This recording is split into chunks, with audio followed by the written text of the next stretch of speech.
episode of the 411, I'll be catching up with a business leader who, to put it bluntly, has created a shit-hot place to work. We're going to be digging deep to understand what that means and how they've managed to achieve that. So if you're a business owner either going through growing pains at the moment or wanting to stand out in a crowded marketplace, then this podcast is for you.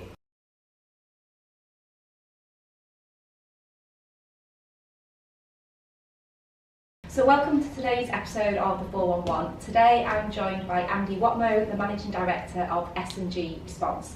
So S&G are one of the largest privately owned outsourced claim handlers in the UK, at 170 staff and a 40 million turnover. I think that's right, isn't it? Well done. Yes, in 14 years. So I'm really excited to find out more about your story. The first time we met was during the heatwave last year, when I think you did what most employers and employees wanted to do, which was walk through the door and go, it's 30 odd degrees heat, I'm not staying here, I'm going into the beer garden. I would quite have liked an invite, but unfortunately I had a meeting here, or fortunately I should say, it was with the head of HR. But that was my first meeting with you, and even in that brief meeting, relaxed, easy to talk to, really high energy. We did a debriefing call a couple of months ago now, and just loved what you had to say about S&G. So, if we start with Andy when he was 21, because I think that's where your story starts, really, isn't it? And you described yourself in a particular way. Yeah, I was a cocky little shit. Is probably the best way of putting it.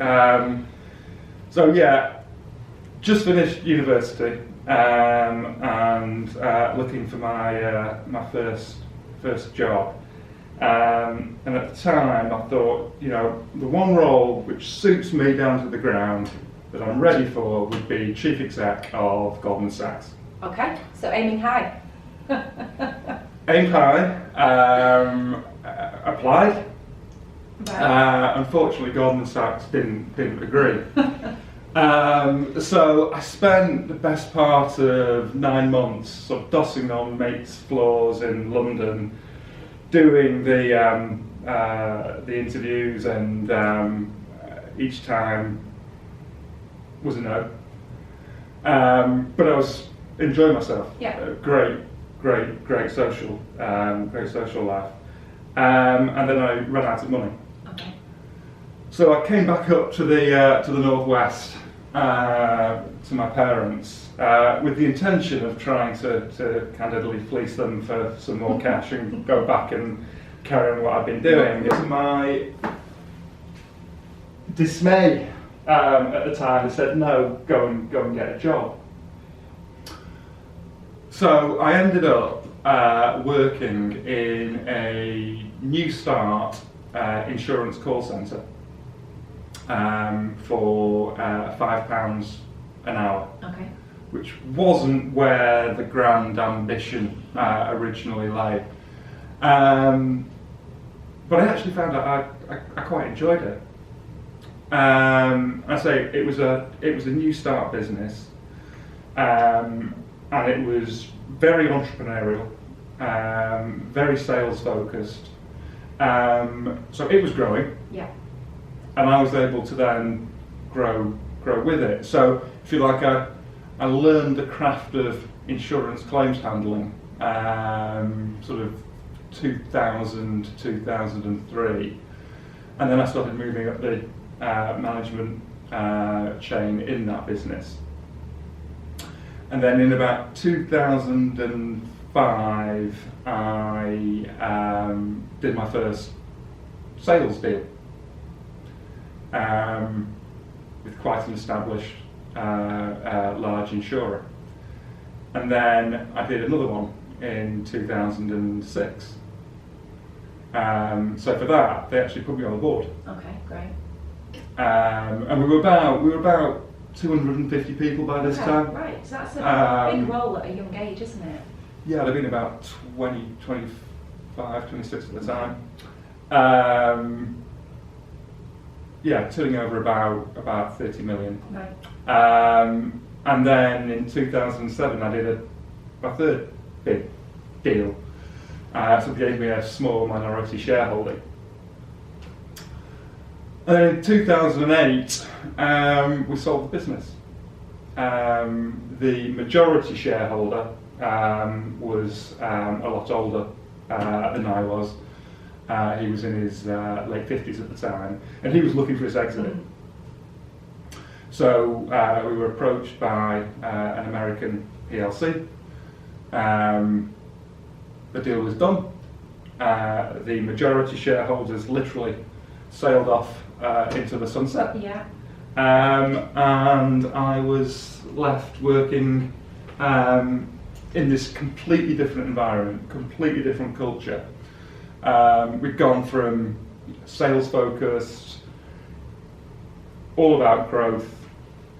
Candidly, sometimes the answer to every question was yes, and we worry about how we're going to do it. Figure out how later. Yeah. To an environment which was Sarbanes-Oxley regulated. Yeah. Everything had to be boxed and coxed, and papers put in prior to making any decisions. Just wildly different to that entrepreneurial environment. Absolutely, and I did a year with them, and I learned a lot in that year. Because in the previous business, it was all about growth, but the infrastructure hadn't kept up. Yeah. And because, say, the majority shareholder was looking for an exit, he wasn't really that keen on investing a lot of cash into that sort of stuff. So it was behind the curve. And the new owners, they came in and they put proper systems in place, proper IT. They certainly beefed up the governance aspect of the business, and it was needed. Yeah. But whereas, if we were over here previously, they took it so far to the extreme that it just wasn't going to be where I was going to spend the rest of the rest of my career. But I guess it sounds like you took stuff from both environments, so, the entrepreneurial and the much more regulated side of things. Absolutely. When we set up S&G, myself and my two co-founding directors, Nick and Nick, what we wanted to do was take the dynamic environment that we'd been exposed to previously, but overlay the best parts of the controls, the process management, the investment in IT and the governance, but in a way that was not pivoting, commensurate to the size of business that we were. Recognising that when we set up S&G there were three of us, so we weren't Goldman Sachs. And we wanted to build something that was scalable and that could grow and deliver a quality product. But we were starting in 2009. So this was going to be my next question. So I guess first of all, that's a really interesting first few years of your career, and it actually shows, it's not always the case, but that first career move can really define the rest of your working life, can't it? Because if you hadn't have worked at that previous insurance company, it's unlikely you would have ever set up S&G as it exists today, arguably. Yeah, so it's been a running joke that people fall into insurance. Yeah, it's okay. People say that about recruitment as well. Yeah. I mean, no one goes to school thinking I want to be a recruitment consultant or I really want to work in insurance. It just doesn't happen. So I definitely fit that stereotype in that it was completely left field and it just happened to be the right place at the right time for me. And if it hadn't been that environment and that culture that we had in the original business, that entrepreneurial spirit, that is it a good idea? Well, give it a go. Fail fast. If it's not, just move on, but give it a whirl. Try. Absolutely. And if that management team hadn't given me the breadth to experiment and put their faith in me in terms of the promotions and then the board and the shareholding, then no, I wouldn't have found my way in this business. And that gave me the grounding, the technical knowledge, and also to a more limited extent, but it's certainly relevant, the market experience, doing deals, speaking with claims directors or CEOs at other large insurance companies. The year post-sale, though, made me more rounded in terms of my approach to, or our approach to the fact that, a business can't just be all about sales. No. You've got to get the fundamental pillars right. You need sales. In this business, you need operations, people processing the work, and tech comes into that, and you need finance. And then around that, you've got all the other bits. All functions, compliance, HR, learning and development, IT, all those bits which make the business credible, scalable, and from a good business to a great business. And those support functions, they develop over time as the business, or as a business grows and is able to afford them. That makes sense. So just let's go back to 2009, because that was in the middle of a financial crisis when you set up. It was the year after I set 4 up, so I totally empathise with that. What kind of was going through your head at that point? Because we kind of set up just before, really. That's a really interesting time to set up a business. And what were your motivators back then? So we knew, Nick and I, that we weren't going to stay where we were. 2009, I was 30. Nick Stone would have been 26. Nick Griffiths 24. So we were all like, if now's the time, let's just do it. In terms of taking that risk. It's absolutely, we didn't fully appreciate the implications of doing it in terms of the impact of the financial crisis at the time. And equally, because of the sale and purchase agreement of the previous business, I had a load of restrictive covenants as well, so all of our old customers were out of bounds, and we had limited cash. RBS, who have been great, we've been with RBS since get-go, they gave us a small loan. I put some cash in following the sale of the other business, and then we also approached, if you're being quite Dragon's Den about this, angel investors. They're actually our parents. Okay. And they put some cash in, and that got us started. And we started out in an office in Denton, just around the M60 in Manchester, and we went from knocking on the boardroom doors of insurance companies, as we had done previously, to knocking on a local high street broker doors saying, do you need anybody to handle your motor claims? Because your strategy had to change, didn't it, because of the restricted covenants that were in place? Yeah, we couldn't go and talk to our old... And did you know that from day one? Yeah, we didn't realise how hard it was going to be. Okay. So when you look at our first business plan, the growth and the cash flow and the profit was all absolutely stratospheric. It was amazing. We're probably still not there yet. But they got buy-in. We got buy-in from the bank and from our investors. I've been involved in some other businesses over the years as well. I've got a business that operates in the healthcare sector. Okay.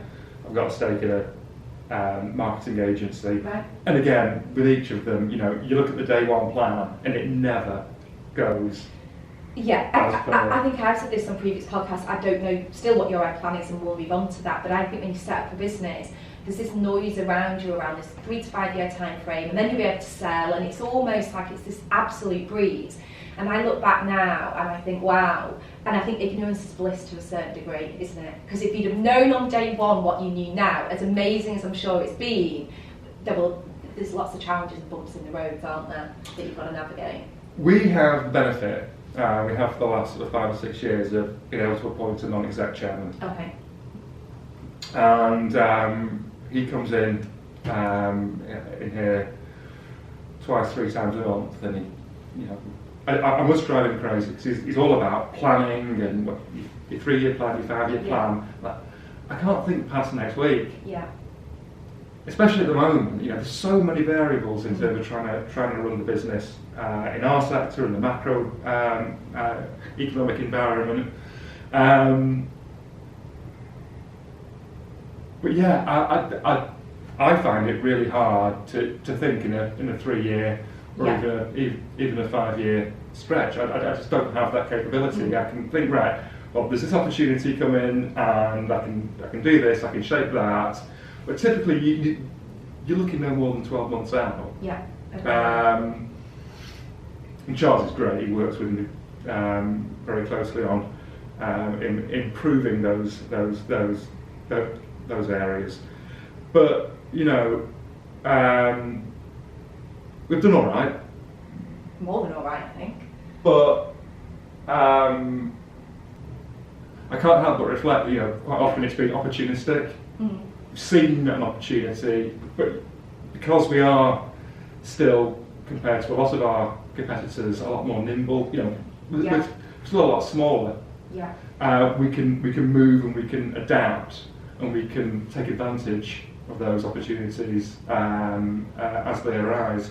Well, I think today, I talked to you earlier about a non-exec we've recently appointed at 4, and his definition of luck doesn't really believe in luck, it's when preparation meets opportunity. So I get what you're saying totally, but equally, you've got to have a business of a certain scale and of a certain credibility to be able to take advantage of those opportunities which you've obviously created.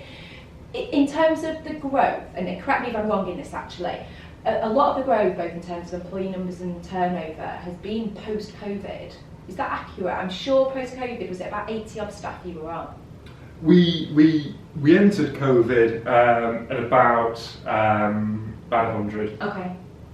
And we exited COVID at about 80. Okay, and you're now on 170? Yeah. So in the last few years then, what would you say have been the key reasons that you've achieved the growth that you have? The non-exec being one of them, it sounds like. Charles was with us pre-COVID, but COVID actually created opportunity. Yeah.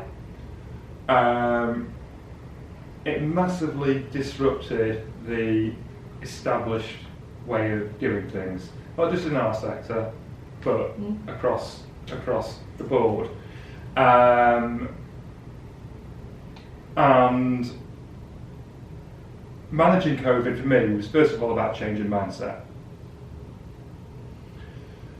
So throughout COVID, and we furloughed a lot of people. Yeah. We furloughed about 80% of our workforce. We had to. There's no one driving around on the roads. There were no insurance claims. The mindset had to change to survival, and that meant that rather than going for growth and profit, the message to the business was all we've got to do for the next year, perhaps even the next 2, is break even. Yeah, survive. Yeah. And when you give a break-even message to a business, it fundamentally changes the way people react to adversity and challenges. In a break-even environment, you're still watching your numbers and you're making sure that everything's in the right ratios. But in break-even, you still continue to invest in the right things. In your people, in their development, in technology. Whereas if you're given an arbitrary profit number set by somebody who's not that close to it, maybe even in a different country, and you know you've got no chance of reaching that arbitrary profit number, for a lot of people the first instinct and reaction is start cutting. Yeah. Cutting cost. Because it almost feels so far away to get to it almost. Well, yeah. I can't hit the sales line, Yeah. so I've got to do something about the cost line. Yeah. So that's people, again, IT, all the things which make a business great, not good. And in my experience, the moment you start moving into a cost-cutting mentality, that's a catastrophic spiral downwards. So, and again, you know, being privately owned, you can give that message to the business. You know, this is the strategy for the next couple of years. There's no one else to answer to apart from the shareholders, and we're all in the room, and we're happy with it. Whereas if you work in PLC world, or you've got private equity backing, you've got other stakeholders who might not be very content with a break-even approach, and therefore that drives a mentality and a behaviour. And we've seen in our space opportunity arising because people have retrenched too far. Service levels have therefore been affected, and that's given rise to opportunity. So yeah, we've had a decent post-COVID period, but again, it's been about growth. But with growth comes growing pains. Yeah, I say that a lot. Yeah. And that means we've had to recruit. Yeah. And the recruitment market's a nightmare at the moment. We've had to plough more into our IT and our tech base in order to integrate with various customers. Okay. So your overhead line always grows quicker than your sales line. Unfortunately. Because you've got to get ahead of the curve. Yeah. And your OPEX rises faster typically, certainly in our space, than your sales turn into revenue. So growing is expensive. But again, it's our strategy. We as the shareholders, we've got no intention of exiting. Yeah, I know you said that on a call. Yeah. So we're in it for the long haul, and we want to build something of value, so that one day you've got that option. But actually, we're quite enjoying the journey along the way, which again is another massive advantage of being privately owned. You can actually shape your own destiny, set your own culture, and sit around the table, have an intelligent conversation about what do we want to do this year. Yeah, and make those decisions quickly and implement stuff quickly, which is that whole agility you were referring to. So I guess let's just talk about the culture side, because again, like I said, when I first came in last summer, brief encounter with you, met with Anne, your head of HR. First thing I saw was your values champions out there, and just the general vibe that I got was that culture was clearly at the forefront of what you do. One of the things that I will say about Four and our client base is I want to get to a point where we are 100% working with, and you've used this phrase a lot, great businesses. And for us, there's various definitions, but that is one that prioritises their people and culture. Because if you prioritise that and you've got the right people, then arguably everything else should follow suit if you've got the right people and the right culture. So just talk us through, because that culture's got to evolve. You don't just click your fingers and it kind of appears. How have you invested in the culture side of things? And are there certain things that you've implemented? And I think I talked about like a 10-themed culture engagement plan. Yeah. I think it'd be good to know a bit about that. Okay, so go back to sort of the essence of your question. Yeah. What is culture? How do you create culture and a culture? I don't really know the answer to that question. All I can tell you is what we've done, What's like and yeah. the sort of the process that we went through.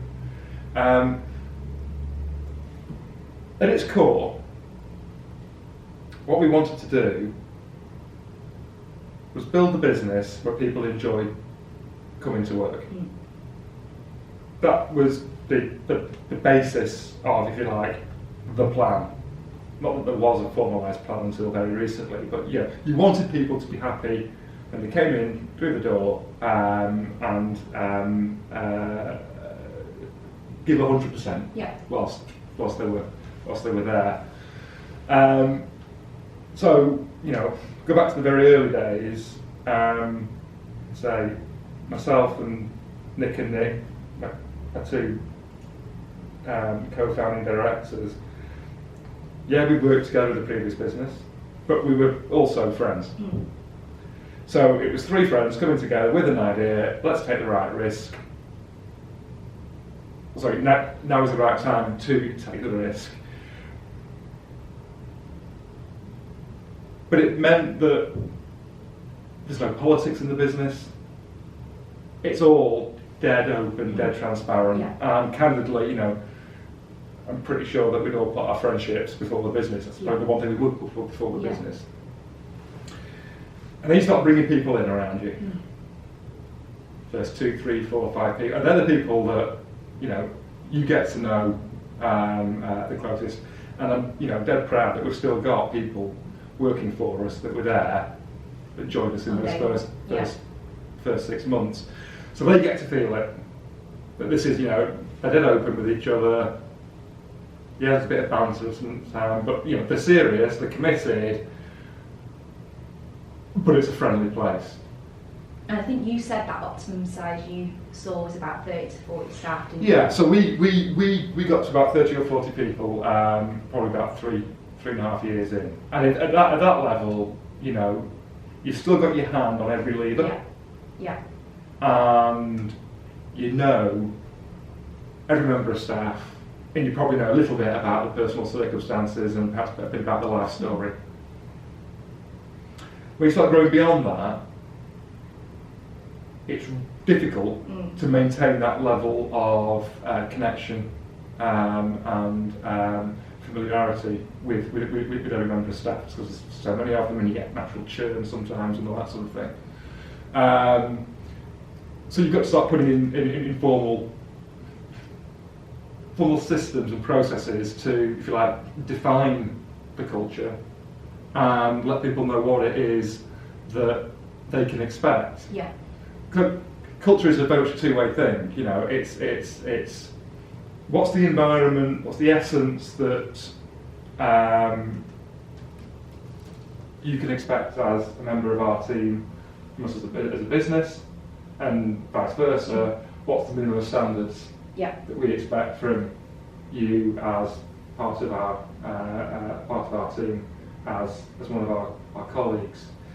So we went down a whole route of doing a number of things. You know, the first basic thing that's fairly standard stuff is, you know, you start defining your company values, which we've done.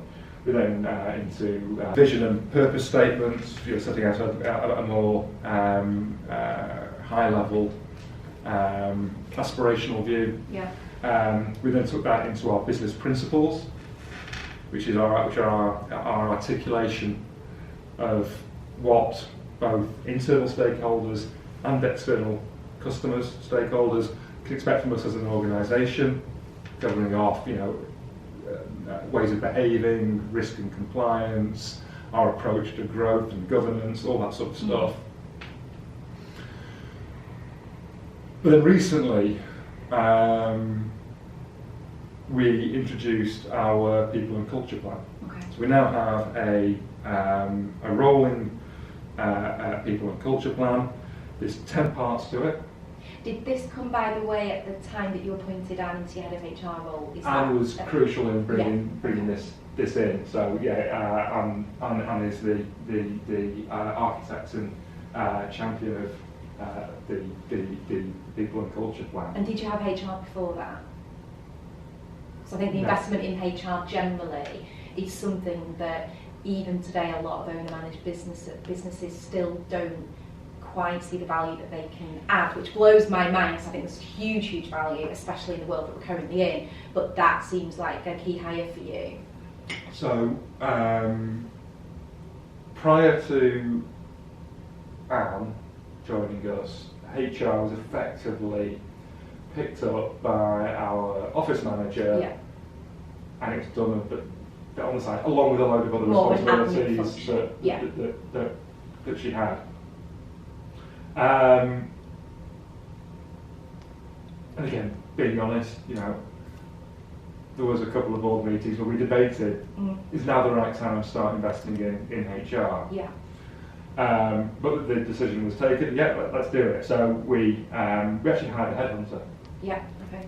And we went out and got the right person for our business.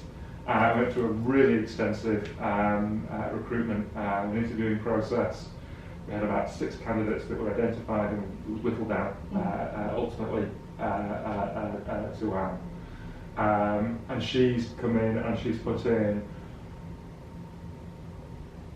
a lot of structure into our HR function, but again, without being too rigid with it.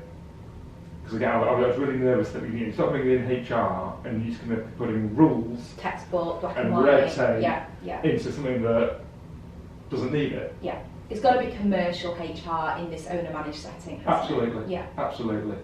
So since Anne joined us, actually the HR team has grown to 3. Yeah. So we've now got a full-time learning and development manager.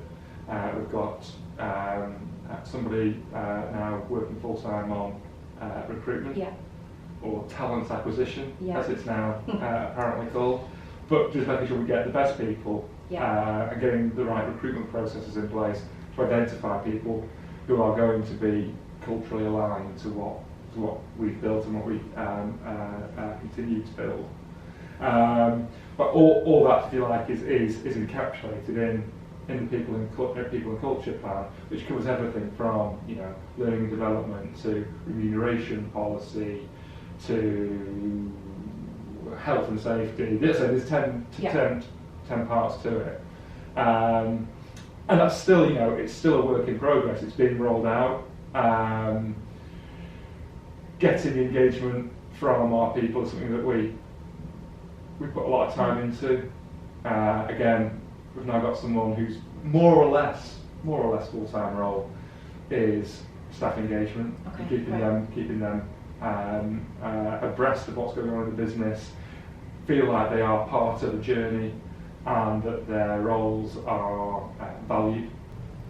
Well, it's understanding that connection to the business and what their purpose is, and there's so many studies done on that actually people tend not to leave a job, they leave a business because they don't feel that sense of purpose. So it sounds like you're doing all the right things from a connection perspective. Yeah, well, they say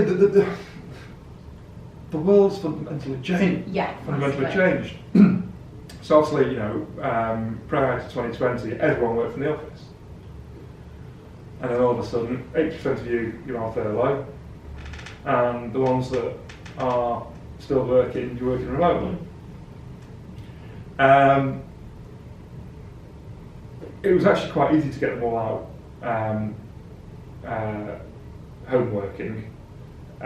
We arrived at the COVID party, so to speak, late, before we started taking it seriously. But once we knew there was a problem coming, we had them all out within a week. Right, yeah. Which was a good job too, because if we'd been a couple of days later, we'd have had a right problem. But getting them back, that's been so much more of a challenge. Okay. So originally, when it all was opened up and everything, we only got about a third wanting to come back. Everyone else was, no, we're going to stay remote. And that causes all sorts of challenges with regards to maintaining that cultural identity. And this is my personal opinion. I just don't think that induction and recruitment works well in a remote environment. I'd be inclined to agree. I think it's possible. But it's not anywhere near as effective. No, agree. Yeah. In my opinion. Now, we've got most coming back into the office for at least 3 days a week. Okay, great. Typically Tuesday, Wednesday, Thursday. Right. Wonder why. Well, yeah, quite. But there's still a core that are choosing to work from to work remotely still. Okay. So you've got to do more. You've got to work harder. Yeah. To maintain those links with those people and make them feel part of an environment, even though they're choosing to sit away from it. Yeah, so you've got to do more to engage to ultimately retain, and I say this all the time. It sounds really contradictory given what my company does, but actually the more you focus on retention, the less you're going to need to recruit. You're obviously always going to need to recruit for growth, but if you can keep hold of the people you've got, it's going to make your life a lot easier. From a recruitment perspective, a couple of points on this. The culture side of things, arguably quite hard sometimes to test or to interview for. Are there certain parts of your interview process, whether it be preliminary phone calls or panel of interviews, whatever it might be, that you do to really try and filter out the people that are not going to fit your culture? Yeah, so we recruit 90% on attitude and approach. We very rarely recruit purely on technical skills. Except to be perhaps IT, where you need to blend the two a little bit more. But no, our recruitment process is all about trying to tease out the aptitude and the drivers of that potential candidate, recognising that we can train the technical aspects. We also do what's called an insights report on every hire. Brilliant, right. So this is it's a third-party company that does this for us, and basically the applicant goes online and fills in an online. Like a psychometric profile, isn't That's it, yeah, it takes about half an hour. Yeah. And you get a report, this is what this person is telling us is excites them, this is, their approach to this skill set or whatever it may be. Yeah. And that then enables us to just hopefully get the right fit. From a co-founder perspective, how involved are you in the recruitment of any of your hires? Not at all anymore. Right, okay. Not at all. Does that scare you? Outside of if we're looking at board. Yeah, okay. Or senior manager. No, Yeah. I'll definitely get involved there. Yeah. But no, recruitment's been completely delegated to the recruiting manager for the role and the HR team. And does it scare me? No, because they're a lot better at it than I am. Okay, right. So I wouldn't. You were happy to delegate Wouldn't that? want to challenge their decisions. Because again, But that's the thing that a lot of business owners will say, is it's about getting people around you that are better than you in certain things, and then you've got full faith that that part of the business is looked after. Nick and I have only ever worked for each other, or with each other. Yeah. And say, friends if you like, before business partners, so we know each other pretty well. Yeah. When you've only ever worked with 3 people, and only ever worked in like one business prior and then this business, you can't help but feel that your terms of reference are going to be limited. And you don't know what you don't know. You don't know what you don't know. Yeah. So no, we absolutely want people that we think are better to come in and help shape and guide the future evolution of the business, our role is to set that high level overarching cultural identity and general direction, and then make sure it's being reasonably uniformly applied across the different parts of the business. So we brought in a new finance director, again 2020, and he's got a CV which is heavyweight. He's sat on the board of various insurance companies, he's run solicitor practices, he knows what he's doing, he's a chartered accountant. That's what we wanted, because that was right for the business at that point in time. The appointment of Anne, who's got 35 years HR experience, worked in big organisations. We wanted that, and when we were recruiting for those roles, we were at pains to make those people aware that what you're walking into is very different to what you've come from. You won't have those corporate structures, processes in place. You'll have a decent base, but we're not PLC. But equally, for the right person, that's a real challenge, isn't it? Absolutely. Yeah. So it's about, it's about growing the business and evolving it commensurate to where it is in its own evolution. And where we are today is we're very credible. So we're winning work from large organisations. We're passing their due diligence, and we are winning it against PLC competitors. Which is an amazing feeling, isn't it? It's all right. Yeah. But I do know that where this business will be in 5 years' time will not be reflective of where it is today. Yeah. Just as where it is today is a million miles ahead of where it was 5 years ago. 5 years ago, yeah. And again, 5 years before that. Yeah. So it's just a constant it's a constant journey, which again is why when people say which 5-year plan, well, I don't know, because I'm on a journey. Yeah. And I know that we're taking people with us. Don't ask them to try and define what the end point is, because I can't. But you're enjoying it, you're evolving, and it's exciting, isn't it? And you like you said, you don't want it to be a point where you're not in this business. So arguably, if you're constantly evolving, it is the need to have that 5-10 year plan. A couple of points then that you made. People that are watching or listening to this podcast, they may be doing either or, are either business owners already who are going to be looking to scale, or those possibly thinking about setting up and they're kind of taking that first step. I guess the 2 points I want to highlight there are the importance of recognising when is the right time to bring people in, as you've said, with a skill set that you don't have to enable you to scale, and the fact they have to be the right person. But also just going back to who your business partners are, because there are similarities in what you say about both Nicks being really good friends and what myself and my brother will say, is that mine and my brother's relationship is far paramount to the business, and the business is bloody important, but Philip would much rather our relationship be where it needs to be, and I think that who you set up a business with is massive. When we first set 4 up, there were 4 of us, hence the name 4, and for various reasons they didn't, that they're not here now, and on reflection, actually, would they have been from day one? I don't know, but I just think who you choose as your business partner is absolutely massive, isn't it? Oh, I think that it's possibly the most important thing that we got right.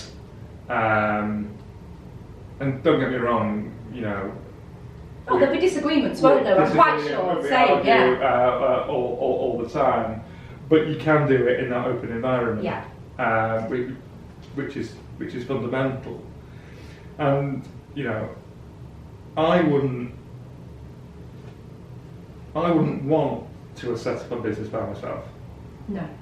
I'd have wanted those people to bounce ideas off and give a sounding board, and vice versa. But also because you've got other people relying on the venture being a success, you become even more committed to it to make it work. Because it's not just about me, Yeah. it's about their lives, their families, their kids have been able to, you know, Provide for them. provide for them. Yeah. So you do become every business owner, business founder is emotionally attached to the business. But I think that, you know, if you've got those other dependents, people relying on it, you're even more. It gives you that additional bought in. But again, I wouldn't have wanted to have done it by myself. No. And I don't think I'm rounded enough to actually make it a success. It needed the combination of those three personalities, those three skill sets.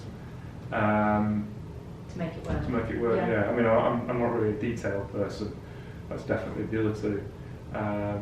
But recognising that though Yeah. is part of the process almost though, isn't it? In terms Oh. of what you bring to the table. Knowing Yeah. what you're good at and Yeah. equally what you're not good at is you know, how can you evaluate somebody else's performance if you haven't already critically evaluated your own strengths and weaknesses? Yeah. I mean, it doesn't make sense. So another question on the business, and then we'll move on to a couple of different things. On our call that we did, I think you talked about your market being pretty saturated, really competitive from a price perspective, really similar to the recruitment sector, without doubt saturated, all about price. And there'll be loads of other sectors that operate in a similar way. From a growth perspective, you've talked about people, talked a bit about technology. One of the things that you mentioned to me, which I thought was really interesting, was your approach to sales. That it's direct to board led, isn't it? Yeah. So we don't have a sales team, which I thought was really interesting. We are, say, in the main, competing against organisations which are far larger than ourselves, quite often international, either say PLC or private equity backed, balance sheets of at least tens of millions, sometimes even larger. And with the headcount that you count in the thousands, we can't compete like that, so we don't. So how do we differentiate ourselves? It's by trying to explain that with us it is owner managed led. We are more nimble, we are more agile. What might take a month, 2 months, a quarter in another environment, we'll do in a week.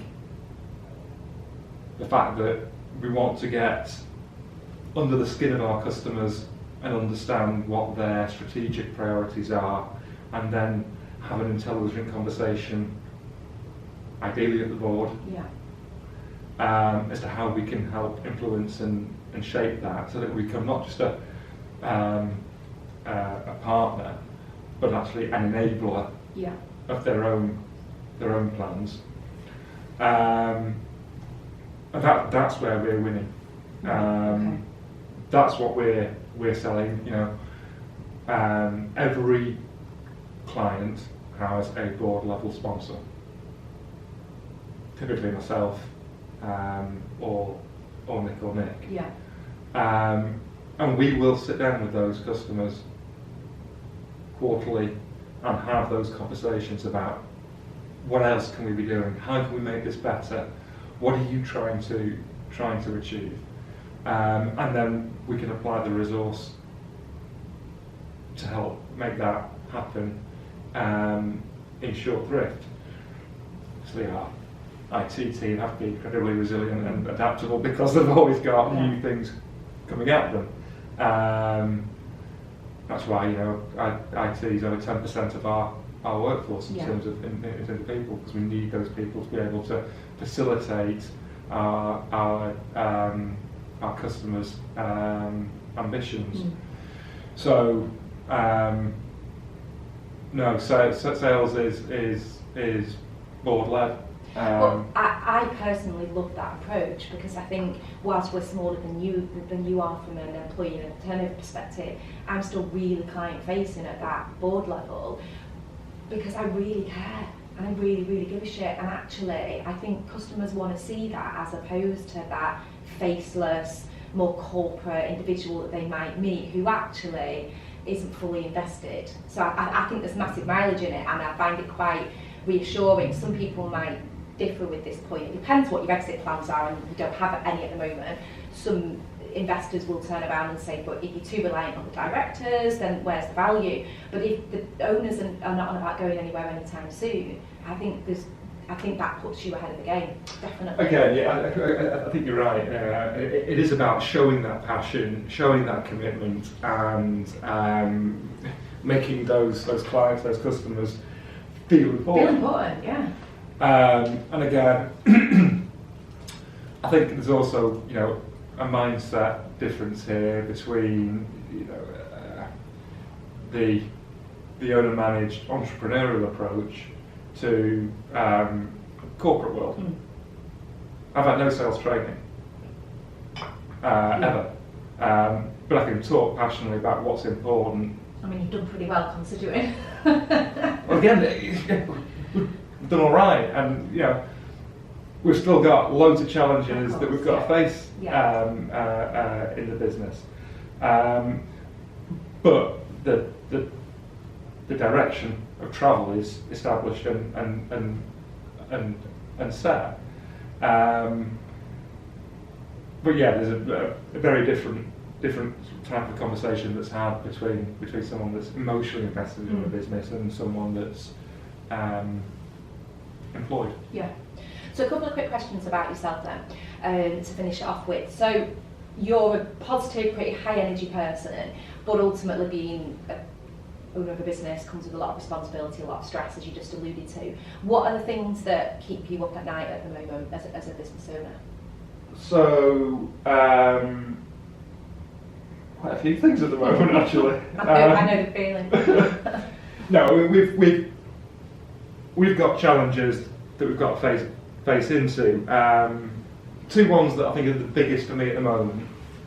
One is, we're in the business of, amongst other things, repairing cars. Okay. And that's a nightmare right now. Combination of factors which are all fairly well documented. Labour shortages due to Brexit, massive supply chain disruption due to COVID and the aftermath of that, all coming together at once. So that means a number of things. One, you need to employ a load of people to answer the telephone or respond to emails to people complaining because of delays. Those delays mean that your working capital cycle isn't what it was 2 years ago. If you're working on typically a 70-day working capital cycle, it's now near 160. Wow. That needs to be funded. Yeah.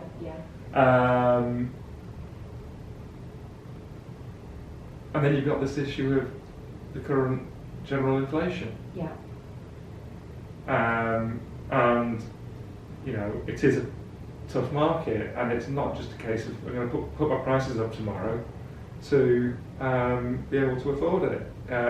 It's got to come from somewhere. Something's got to give, hasn't it? We did a 5% pay rise in January 2022, and at that time everyone was saying, inflation 5%. That's awful, but it's 5%. Yeah. We thought, right, well, let's just deal with it. Well, that cost us the best part of 300,000 quid off the bottom line. And you're looking at the same problem again. And our headcount's increased, so our payroll's increased, so it's not 300,000 quid this time, it's considerably more. And would you look at doing that as opposed to like one-off cost of living payments, which is quite common at the moment, to almost prevent that salary bill just going up and up, and then you're lumbered with that forever almost, aren't you?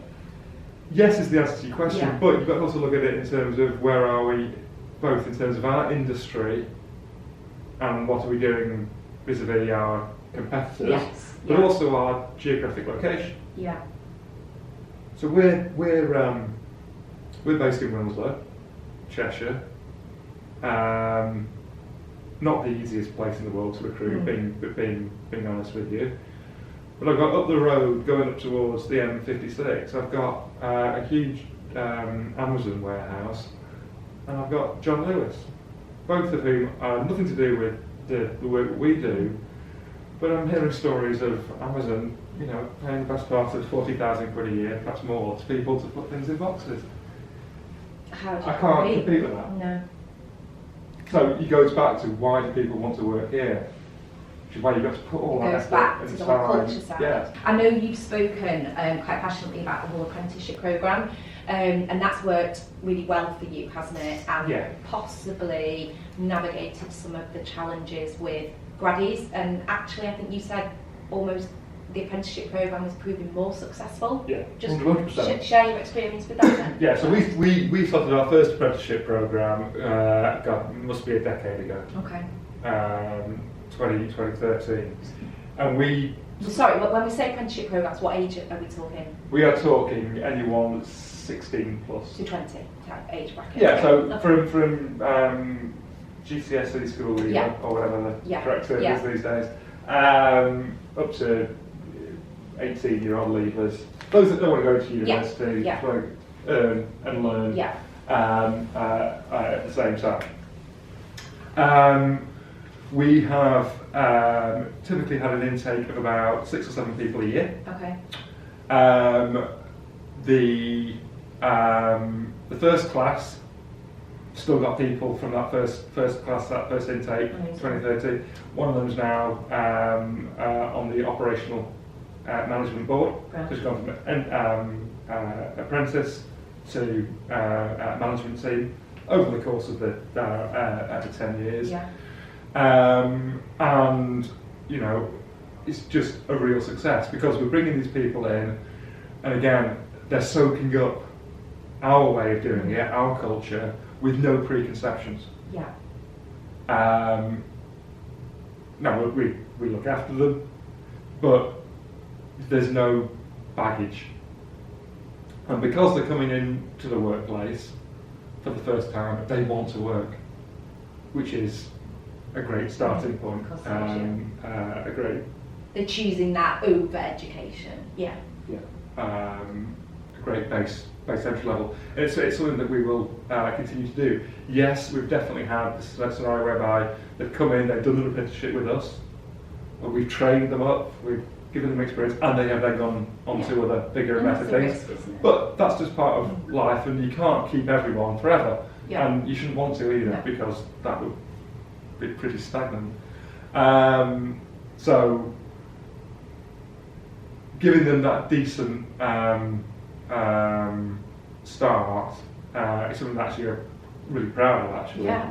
And where you give them a more vocational apprenticeship, such as an apprenticeship in finance, or an apprenticeship in IT or in engineering, which we do, you're going to lose people because, I say, as an organisation of our size, we can't create the future opportunities to keep them interested as they become more proficient, as they become more qualified. So it's only natural that they're going to move on to other organisations, larger organisations. But no, they are exceptionally good whilst they're with us. And it's 100% a programme that we will continue. And do you tend to use that same programme at any contact centre as well? Or more like you say, the finance, the IT side of things? No, you can take an apprenticeship in this business in any part of the organisation. And we get people coming in looking for, customer service or insurance-based apprenticeships.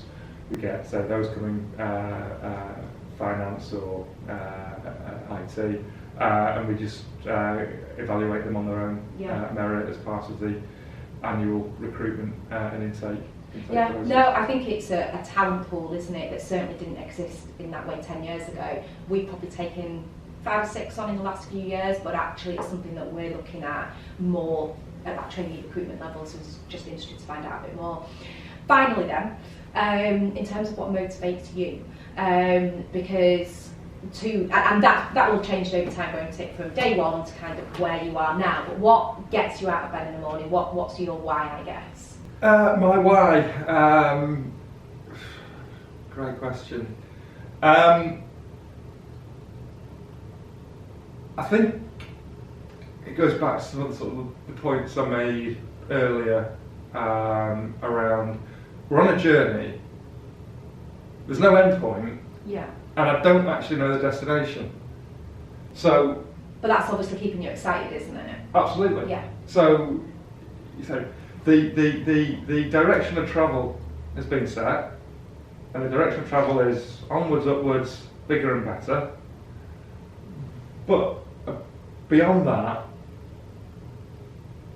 what it looks like at the end, if there's an end, is currently undefined. So you're learning along the way. You're creating new experiences, and you've got the option at any point to turn left or to turn right. And if you do, well, you don't actually know what that destination is going to be either. So it's just a constant exploration of the art of the possible, and I say there'll be many people listening that say that sounds chaotic and you need to write it all down and put some milestones. Well, that's probably one of the reasons for your success, isn't it? That's not the way I work. Yeah. Not the way my brain works. And I don't think anyone can challenge the way that you work when you've built a business as you have. And I think for any business owner, getting to a point where you've built a business which gives you choices and options and opportunities is actually quite a nice place to be, isn't it? Which I guess is where you are and what you're trying to achieve even more of. Yeah, absolutely. If you want it to be good, yeah. In fact, you want it to be great. Yeah. And you wouldn't be on this podcast if you didn't have a great business, Andy. Well, your own assessment of great changes as well. Yes, it does, yeah. It's subjective, isn't it? You know, if you go back to day one, you know, where we are today, you would class as amazing. Great, amazing, yeah, you would. But when you get there. Yeah, well, there's all this to do now. Yeah.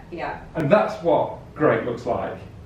And again, it's how do you get from A to B in an unstructured, undefined way when, you know, it's just, you want it to be better. Yeah, as our non-exec says, positively dissatisfied, I think is a nice way to put it. And I know I operate exactly that way. We hit a milestone, right, amazing, but if we can do that, what else can we do almost? And there's nothing wrong with that attitude, is there? So I'm really excited to see how S&G grows and hopefully supporting you in that growth as well over the coming years. Thank you very much for your time. I'll see you in 2 years.